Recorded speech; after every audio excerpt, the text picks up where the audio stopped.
This video is to familiarize Section 7 consultation practitioners with the Federal Register, where to locate it, what it does, and how to reference and understand the way Federal Register notices are set up. They're sometimes referred to as FR, not to be confused with CFR, which is Code of Federal Regulations. So here we are at the Federal Register website, and this not the website, but the Federal Register has been in operation since 1936, and it's where all the agencies go to publicize their policies, their proposed rules, and then their final rules after public comment. So let's look for the proposed rule from 2018, where the Fish and Wildlife Service proposed some revisions to the Section 7 consultation regulations. So in the search bar, we're going to put Interagency Cooperation, that's the name of Section 7, and then Section 7 Revisions. Looks like there's going to be 1,500 documents. That's a lot. Well, let's see if we can thin that out. Now, the first one here is actually the final rule, 2019, but we'll talk about that in a minute.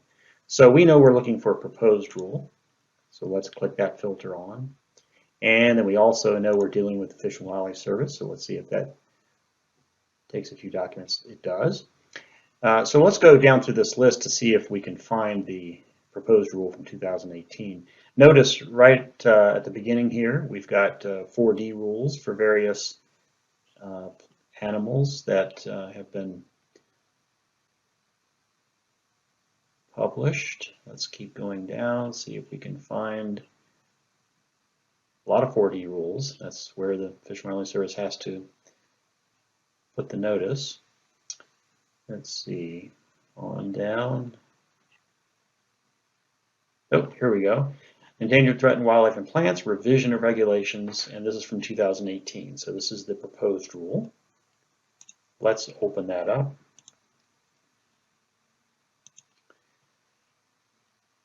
Here we are. This is a summary of that 2018 proposed rule. You've got a publication date. You've got a PDF that'll take you to the actual document itself, the agencies that are involved, when the comments close, what type of document it is, how to cite it in a document, and basic information about the proposed rule. But we would like to see the final rule, so let's go back to the website and let's do a document search, and this time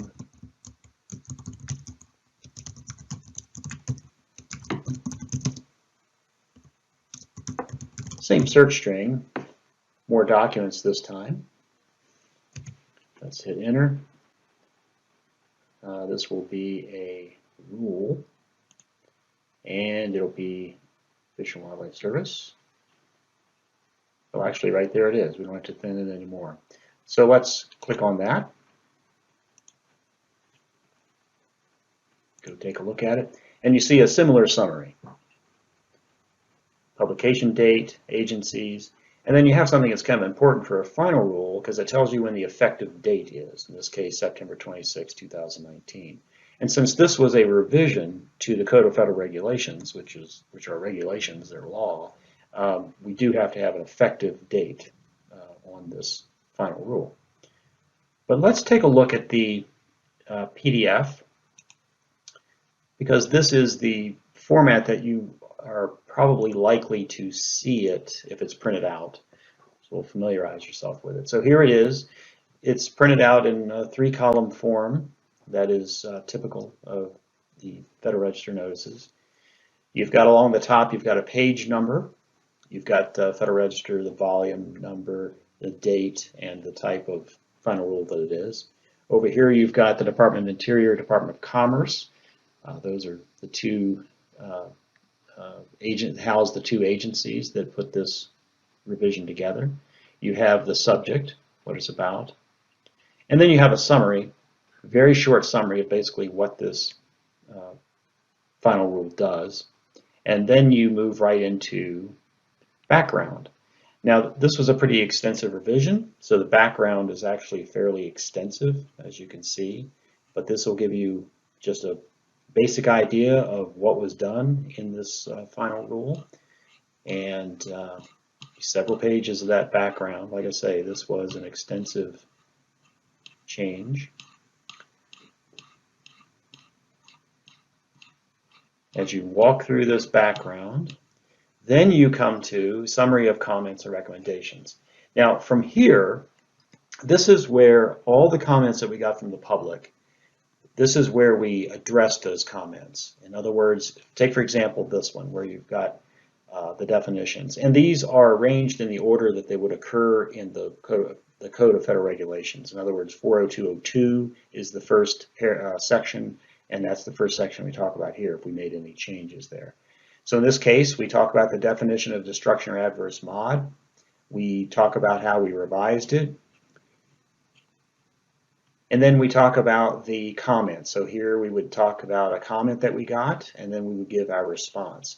And for each change, this is the format that this Federal Register notice is set up in.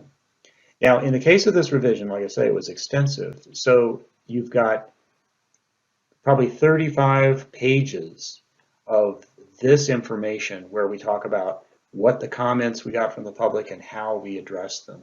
And this part is usually referred to as the preamble.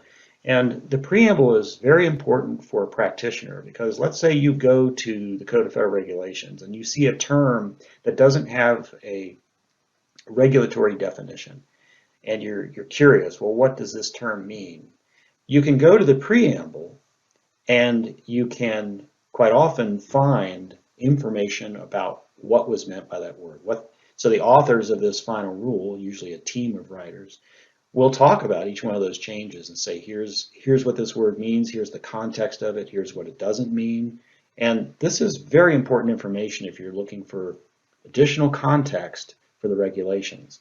Now, one caution is that anytime the regulations are revised, the preamble to that particular final rule covers those changes. So, for example, the regulations for Section 7 consultation, the largest revision, or actually addition, was made in 1986. So there may be terms in the regulations that we talked about in the preamble to that Federal Register notice in 1986, and you'd have to go find that and look at that preamble.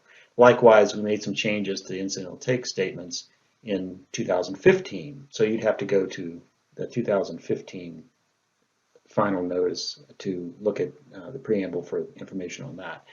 But that is how you can find the thoughts that went into the revisions in the regulations. So the first major portion of this is the preamble, and then eventually you get down to about here, let's see, still in the comments.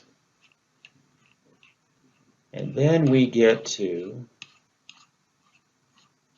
let's go a little further. Here we are. We go to required determinations. Now what this is the part of the Federal Register notice where the authors, and in this case the Fish and Wildlife Service and National Marine Fisheries Service, we talk about how this rule is consistent with other statutes or executive orders, etc. So in this case, we talk about how it's consistent with these two executive orders, or this taking executive order. Also federalism, the concept of federalism, unfunded mandates, and even acts of Congress, Regulatory Flexibility Act, Unfunded Mandates Reform Act. So this is where we just talk about how this is consistent with those statutes or executive orders. And as we get down through here, we have a list of the authors. And then at the very end, right here, see we're almost to the end of the document, you're going to see the revised language specifically called out. So let's take a look. So in other words, definitions. There's going to be, we altered the definition of destruction or adverse mod. This is demonstrating what it actually says. We also modified the definition for director. And then these dots like this indicate that there's a space in the Code of Federal Regulations under 40202, the definitions, that we didn't change.